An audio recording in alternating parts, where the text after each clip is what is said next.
여러분 안녕하십니까. 전우식 변호사입니다. 이 광화문 세종대왕상 바로 옆에 만들어 붙인 대한민국 임시정부 100주년 기념사업 추진위원회라는 데서 만든 이 100년의 역사 그림판을 보았습니다.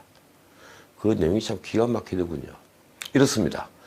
1919년 3.1운동 및 임정수립, 1945년 광복, 그리고 1960년 4.19 혁명, 1980년 5.18 민주화운동, 그 다음이 1987년 60항쟁이죠. 그리고 1998년 IMF 외환위기 극복, 2016년에 촛불 시민혁명, 2018년 남북정상회담, 판문점 평양 이렇게 적어놓았습니다.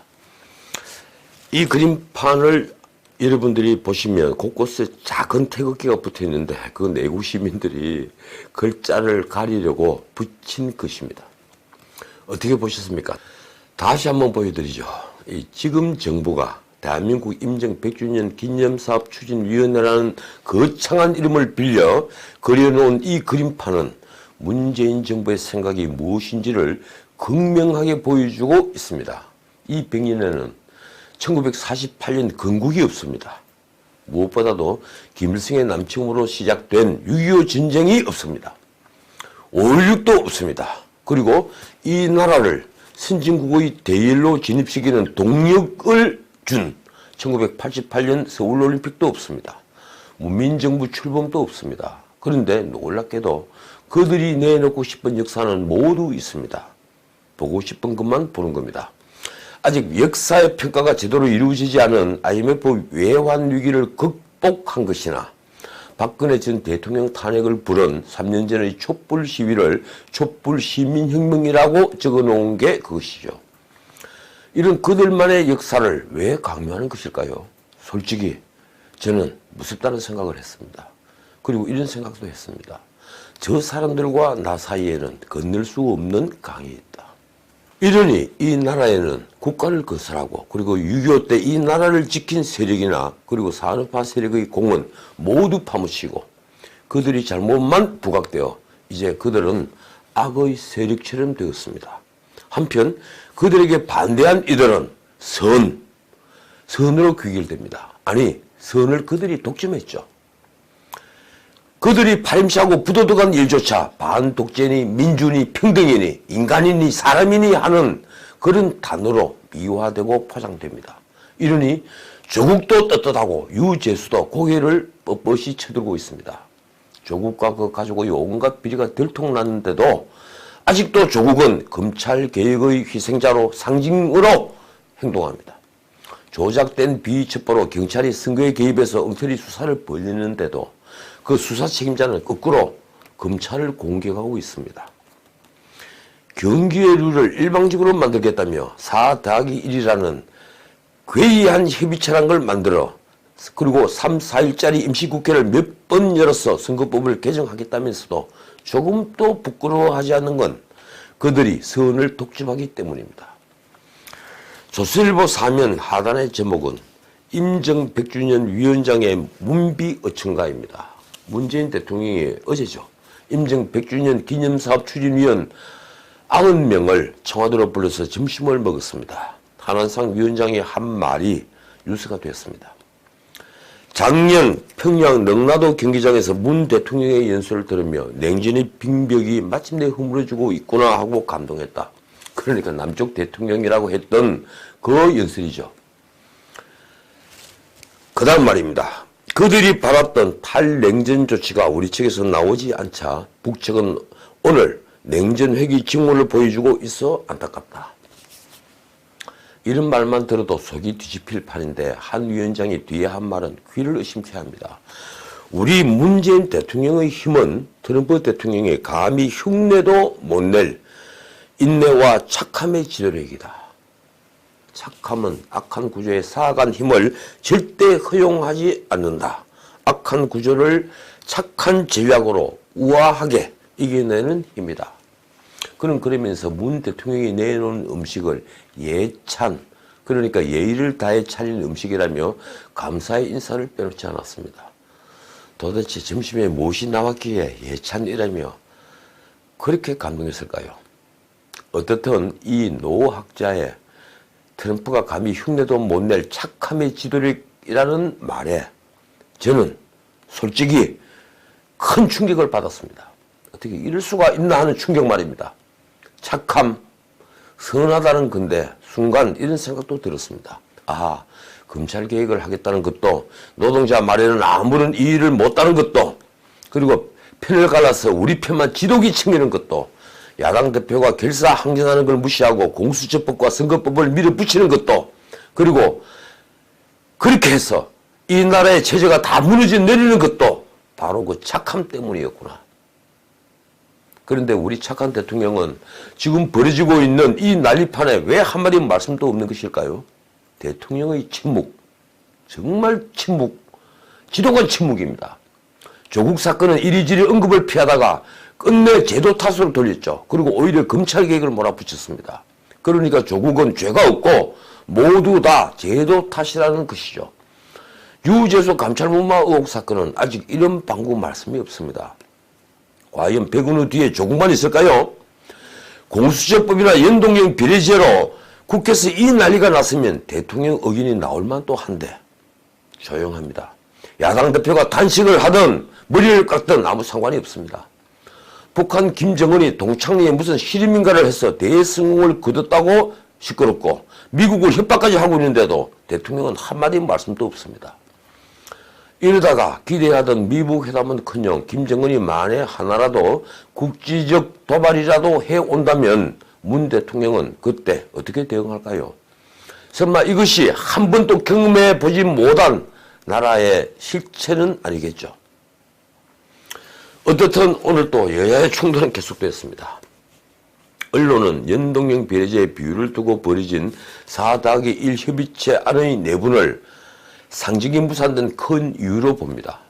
그런데 어제 말씀드렸다시피 임시국회 회기 결정 안건부터 한국당이 필리버스터를 신청한 이상 설령 내분 없이 연동 비율에 4-1 협의체가 합의했다 해도 선거법 표결은 원칙적으로 불가능해 보입니다.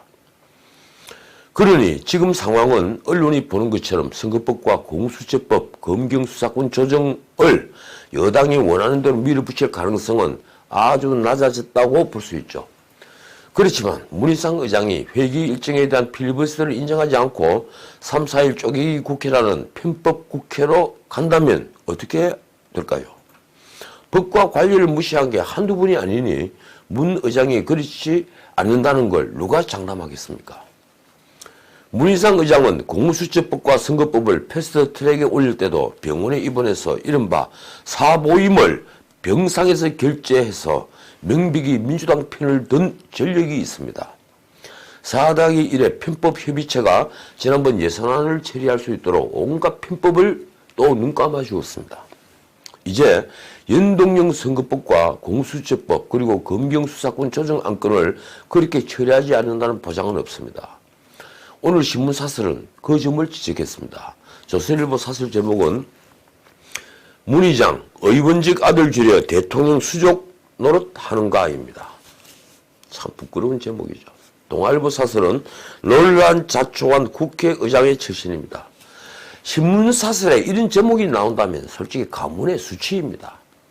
그렇게 해서 아들이 국회의원이 돼본들 그게 무슨 영광이겠습니까? 어떻든 오늘은 여야 간의 장외전이 벌어졌습니다. 광화문에서 집회를 연 한국당은 집회 제목을 아예 문재인 정권 국정농단 3대 게이트 규탄대회로 정했습니다. 황교안 대표는 공수처법과 선거법의 목표는 좌파 독재라면서 공수처는 공직비리수사처가 아니라 청와대 비리수사처로 바꿔야 한다고 직격탄을 날렸습니다. 심재철 원내대표는 친문 3대 게이트가 열리는 날 문재인 정권이 끝장날 것이라고 했습니다. 그런데 언론 보도를 보니 중랑구에서 왔다는 60세 어느 부인의 말이 전국을 찔렸더군요. 한국 당원은 아니고 한국이 점점 먹고 살기 어려운 나라가 되고 있는 것 같아 나왔다. 완전히 다른 세상이 됐다. 참 완전히 다른 세상이 됐다는 말이 가슴을 찌릅니다. 결국은 정치가 어떻게 변질되는가 보다 문재인 정부의 더 큰 실정은 경제에 있다는 것이죠. 하긴 경제를 살릴 정도로 세상 돌아가는 걸 알고 정치를 한다면 이런 편법으로 권력을 장악하겠다는 생각을 할 리는 없겠죠. 이 와중에 4+1 협의체 내분에 언론의 관심이 커지고 있습니다. 보도를 보면 민주당은 지역구를 250석, 비례대표를 50석으로 하고 연동형을 50%로 하되 이 연동률이 적용되는 비례대표 의석 최대치인 연동률 캡을 30석으로 하자고 주장하고 있습니다. 그래 연동형이 적용되는 건 30석, 그리고 전처럼 전체 투표 비율로 하는 것은 20석, 그래서 비례대표 50석으로 한다는 거죠. 이 안은 바른미래당 비당권파가 타협안으로 물밑에서 제안했다는 소문이 파다했었죠. 정의당과 바른미래당 당권파 민평당은 이 안에 반대하고 있습니다. 심상정 의원은 오늘 민주당이 비례대표 의석수를 더 확보하기 위한 목적으로 선거제도 개혁 취지를 흔들고 있어 유감스럽다고 말했습니다. 막판에 뒤통수를 맞는 것 같기도 하다고도 말했죠. 그런데 묻고 싶군요. 연동형 도입을 주장하는 이유가 자신들에게 유리하기 때문이 아닌가요? 그러니까 지켜보는 사람 입장에서는 이번 선거법은 정의에 입각한 것이 아니라 한 석이라도 더 챙겨보겠다는 군소정당의 욕심과 이걸 빌미로 범좌파 연합을 만들어서 한국당을 소수 우파 외톨이로 만들겠다는 민주당의 야심이 맞아떨어져서 벌이고 있는 야합에 지나지 않는다는 것입니다. 어떻든 연동형 비례대표제를 도입하는 자들은 역사의 죄인으로 기록된다는 것을 저는 확실합니다. 몇 가지 뉴스를 코멘트하고 마치겠습니다. 14일 그러니까 자정이 지났으니까 어제군요. 이 구자경 LG그룹 명예회장이 별세했습니다. 또 한 번 경제계 거목이 떠났습니다. 고인에게서 배울 게 하나 있죠. 바로 인화의 중요성입니다. 인재를 중요시한 것도 배워야만 합니다. 그가 우리 경제에 끼친 공은 정말 대단히 큽니다. 삼가 고인의 명복을 빕니다. 유재수의 공소장에 그가 받은 뇌물수수가 얼마나 치졸한 범죄였는지 낱낱이 드러났더군요. 심지어 그는 자신의 추석 선물을 채권 추심업체 회장에게 보내도록 했습니다. 자신이 쓴 책을 사서 보내달라고도 했더군요. 이쯤 되면 유재수는 큰 고기는 아니고 그냥 거머리 정도입니다. 이게 우리 좌파의 수준이죠. 아니 좌파가 아니라 흡혈파입니다. 흡혈파. 그도 고시 출신이고 한때는 청운의 꿈을 가졌을 텐데, 그리고 한 집안의 가장이고 아이들이 아버지일 텐데 어쩌다 이렇게 정신부터 몰락했을까요? 북한이 13일 동창리 서해위성 발사장이라는 데서 또다시 중대한 시험을 진행했다는 뉴스가 나왔습니다. 북한 중앙통신입니다. 외신은 이 시험을 ICBM 고체연료 실험으로 보고 있는데 우리 정보당국은 액체연료 엔진 개발 실험이다, 이렇게 판단하고 있습니다. 뭐 어떻든 전에도 말씀드렸지만 ICBM은 그들이 실제로는 쓰지 못할 무기입니다. 그런데 이런 실험을 계속하는 건 한미 압박용으로 더없이 좋기 때문입니다. 저는 김정은이 너무 큰 도박을 한다고 생각합니다. 만약 한국에 새 보수 정권이 들어서고 미국의 김정은을 자신의 정치에 이용하는 트럼프 같은 대통령이 아닌 다른 대통령이 들어선다면 그때 김정은은 죽은 목숨이기 때문입니다.